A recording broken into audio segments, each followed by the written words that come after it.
Duolingo exam দিতে পারবো কিনা? বা ডুওলিঙ্গো এক্সাম আমার জন্য কিনা? এই কোয়েশ্চেন যদি আপনার মাথায় থেকে থাকে তাহলে আজকের এই লেসনটি শুধুমাত্র আপনার জন্য। একটু কষ্ট করে ভিডিও শেষ পর্যন্ত থাকতে হবে। কারণ ডুওলিঙ্গো নিয়ে আমরা কাজ করছি ২০১৬ সাল থেকে। যখন ডুওলিঙ্গো ফার্স্ট ইন্ট্রোডিউস হয়েছে। আপনাদের দোয়ায় আমরা অনেক স্টুডেন্ট নিয়ে কাজ করছি। আগেও করেছি, এখনো করছি এবং ইনশাআল্লাহ সামনেও করতে থাকবো যদি আপনাদের দোয়া এবং ভালোবাসা কন্টিনিউ থাকে। ডুওলিঙ্গো এক্সামটা মূলত কাদের জন্য? কারা দিবে? আমি কি দিতে পারবো কিনা?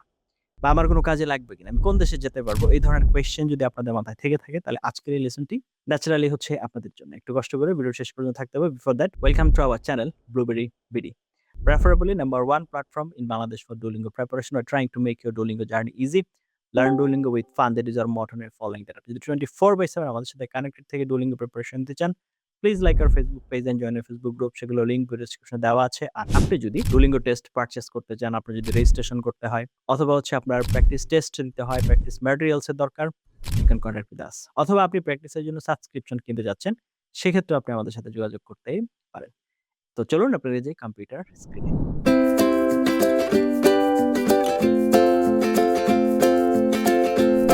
তো চলে আসলাম আমরা কম্পিউটার স্ক্রিনে। তো এখন আমরা যে জিনিসটা আজকে জানার চেষ্টা করব সেটা হচ্ছে যে ডুওলিঙ্গো ইংলিশ টেস্ট কাদের জন্য? আমি কি ডুওলিঙ্গো ইংলিশ টেস্ট পারবো কিনা এবং আমার কি জানতে হবে এই বিষয়গুলো। The Duolingo English Test (DET) is an online English proficiency exam accepted by many universities and institutions around the world. It is mainly used for study abroad admissions.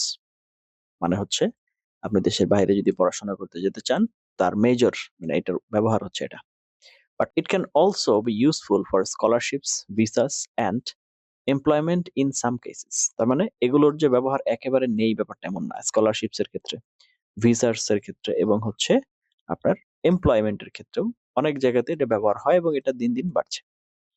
এখন প্রশ্ন হচ্ছে কারা এই টেস্টটা দিতে পারে? Who can take the Duolingo English test? The test is applicable for কাদের জন্য? International students, হ্যাঁ?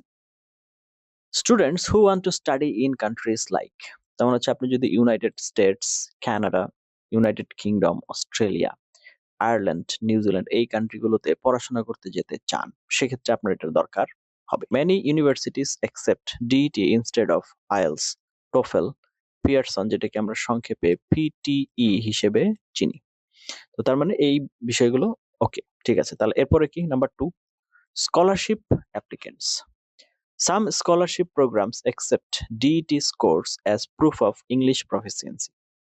তো তাহলে এটাকে accept করছে। Number 3, students who need a fast test. অনেক সময় যেটা হয় আমাদের হাতে সময় কম থাকে প্রিপারেশনের জন্য, পেপার সাবমিটের জন্য এই জায়গাগুলোতে। DET is popular because it is fully online. সম্পূর্ণ online test. Results come within about 48 hours. 48 ঘন্টার ভিতরে আপনার রেজাল্ট চলে আসে। It is cheaper than many traditional test. বর্তমানে যে টেস্টগুলো বাজারে আছে তার 1/3 হচ্ছে এটার খরচ, মানে 3 ভাগের 1 ভাগ। You can take it from home. আপনি আপনার বাসা থেকে এই পরীক্ষা দিতে পারেন। তো এটা হচ্ছে এই সুবিধা, মানে কেন এটা আমরা দেখছি এবং এটা ফাস্ট। আচ্ছা, number 4, students without access to test centres. Very useful for students in remote areas, মানে যারা একটু দূরবর্তী স্থানে বসবাস করে, where IELTS or TOEFL centers are unavailable, যাদের আশেপাশে নেই। এবার আসেন আরো একটা গুরুত্বপূর্ণ বিষয়, সেটা হচ্ছে requirements for Duolingo English test. সর্বপ্রথম আপনার যেটা দরকার সেটা হচ্ছে টেকনিক্যাল রিকোয়ারমেন্টস। এখানে কি দরকার? You need a computer, laptop or desktop only. দুটার যে কোনো একটা। Mobile phones and tablets are not allowed. কিন্তু এখন মোবাইল ফোনস এবং ট্যাবলেটস এটা লাগবে, ল্যাপটপও লাগবে, সাথে এটাও লাগবে সেকেন্ডারি ক্যামেরা হিসেবে, বিকজ নিউ আপডেটে এখন হচ্ছে সেকেন্ডারি ক্যামেরা হিসেবে আপনার মোবাইল ফোন বা ট্যাবলেটস এর দরকার হবে। আচ্ছা, ঠিক আছে, দরকার হলো। তাহলে তারপরে কি? Internet connection, stable and fast internet দরকার। Camera, front facing webcam must work properly. আপনার ওয়েবক্যাম আপনাকে দেখা যাচ্ছে এটা যেন ঠিকঠাক মতো কাজ করে। Microphone, clear audio recording is required. Speakers, to hear instructions. ওরা যে ইনস্ট্রাকশন গুলো পরীক্ষায় দিবে বা যে সেন্টেন্স গুলো বলবে, যে ইনস্ট্রাকশন দিবে আপনাকে, সেটা শুনতে অবশ্যই স্পিকারের দরকার হবে। সাপোর্টেড ব্রাউজার কোনগুলো? গুগল ক্রোম এবং হচ্ছে মাইক্রোসফট এজ, এই দুটো দিয়ে আপনি কাজ করতে পারেন। তো অন্যান্য যে ব্রাউজার গুলো আছে সেগুলো সঠিকভাবে কাজ করবে না। নাম্বার 2 হচ্ছে আইডেন্টিফিকেশন রিকোয়ারমেন্টস কি? You must provide a valid photo ID such as passport, national ID card or driver's licence accepted in some countries. সব কান্ট্রিতে না, এটার একটু কনফিউশন আছে, তবে পাসপোর্ট এবং ন্যাশনাল আইডি কার্ড এইটারও একটা মেইন বিষয় আছে, সেটা হচ্ছে মেইন কপি লাগবে। সফট কপি বা হার্ড কপি যেটাই হোক, ফটোকপি এগুলাতে কিছু হবে না, মেইন হার্ড কপি লাগবে। Your ID must be original, be valid, not expired, time শেষ হয়ে গেছে বা এক্সপায়ারি ডেট শেষ, কাজ হবে না। ম্যাচ ইয়োর রেজিস্ট্রেশন ইনফরমেশন, আপনি যে রেজিস্ট্রেশন করবেন সেখানকার যে ইনফরমেশন এটা যেন আপনার আইডির সাথে মেলে। তারপর কি আছে? নাম্বার 3 হচ্ছে test environment requirements. During the test মানে পরীক্ষা চলাকালীন you must be alone in a quiet room, আপনি যেখানে থাকবেন সেটা আপনাকে একা থাকতে হবে, সেখানে যেন কোনো শব্দ না থাকে। গুড লাইটিং ইজ রিকোয়ার্ড, সবকিছু যেন স্পষ্ট পরিষ্কারভাবে দেখা যায়। Your face must stay visible, আপনার ফেস যেন দেখা যায়। নো হেডফোনস অর ইয়ারফোনস, এগুলো কোনো কিছু ব্যবহার করা যাবে না। No notes, books or mobile phones, mobile phones হচ্ছে সেকেন্ডারি ক্যামেরা হিসেবে অ্যাড করতে হবে, আপনি হাতে নিতে পারবেন না, এটা সেট করা হয়ে যাবে, আপনি পরীক্ষার সময় আর এটা ধরতে পারবেন না। No other person can enter the room, অন্য কেউ এখানে ঢুকতে পারবে না। If rules are broken your test may become invalid. Number 4, age requirements. No official minimum age. Students under 30 need parental consent.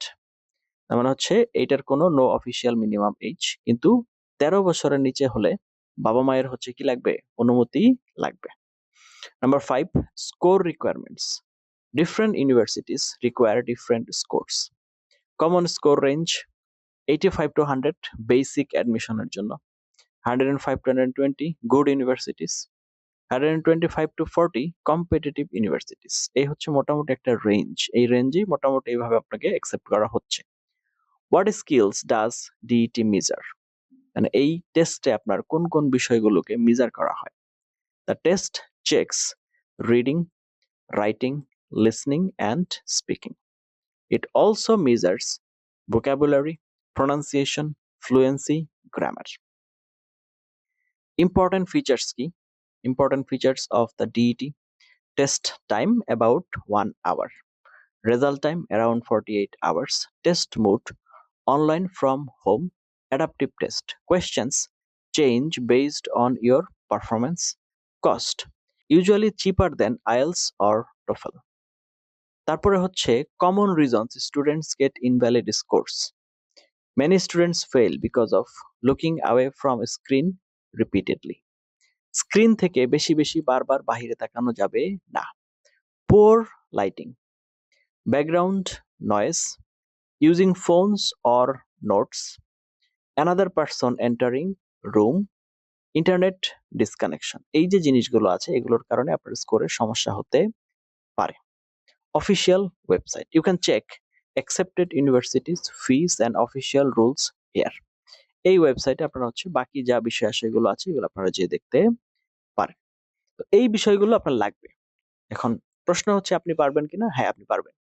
সঠিকভাবে নিয়মকানুনগুলো বুঝে ভালো করে জিনিসগুলো দেখে তারপরে যদি আপনি প্রিপারেশন নেন তাহলে আপনি পারবেন। না পারার কোনো কারণ দেখছি না। এতক্ষণ পর্যন্ত আমরা যে বিষয়গুলো আলোচনা করলাম বা যে পিডিএফটা আপনারা দেখেছেন, যদি আপনাদের এটা প্রয়োজন হয় ভিডিওর কমেন্টে আপনাদের মেইল আইডিটি কমেন্ট করে দিবেন, আমরা আপনাদেরকে এটা পাঠিয়ে দিব ইনশাআল্লাহ। তো মাথায় রাখবেন যা যা আলোচনা করেছি যে ডুওলিঙ্গো টেস্ট আপনার জন্য কিনা, আশা করি প্রয়োজনীয় ইনফরমেশন আপনি পেয়ে গেছেন।